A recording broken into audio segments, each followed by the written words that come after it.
হাত দিচ্ছিস কেন ওখানে? হ্যাঁ, mass is equal to 5 kg, height is equal to 5 metre. এখানে বলে দিয়েছে যা gravitational potential, find the gravitational potential energy 1 kg mass. Mass is equal to কত বলেছে? 1 কেজি, 5 কেজি না, sorry, mass is equal to 1 kg. আর কি বলেছে? Kept at a height 5 metre, 5 metre হাইটে রাখা আছে অ্যাবভ দ্য গ্রাউন্ড। তাহলে find the gravitational potential energy. Potential energy বের করার ফর্মুলা হচ্ছে mgh। ঠিক আছে, এম মানে কত? দেখ, এম মানে 1 কেজি। ঠিক আছে, জি মানে কত? 10। ওখানে বলে দিয়েছে জি এর ভ্যালু 10, টেকিং জি এর ভ্যালু এই যে 10 নিতে বলেছে।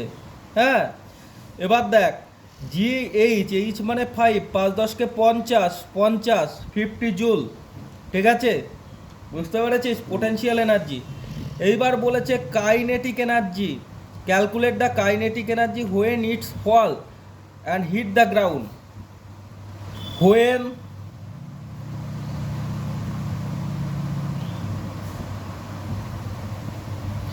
it falls, when it hits the ground, then potential energy, P মানে potential energy converted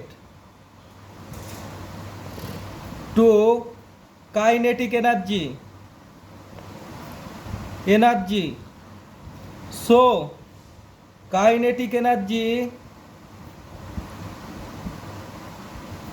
কেই, কাইনেটিক এনার্জি কি বলে এটাকে? কেই। এটা ইজ ইকুয়াল টু কী হবে? 50 জুল হবে। মানে যখন ওটা গ্রাউন্ডে হিট করবে, ঠিক আছে, উপরে ধর একটা বলকে ছোড়া হলো, যখন সেটা আবার গ্রাউন্ডে এসে পড়বে, গ্রাউন্ডে যখন হিট করছে, তখন কাইনেটিক এনার্জিটা পোটেনশিয়াল এনার্জির সমান হবে। বুঝতে পেরেছিস? হুম।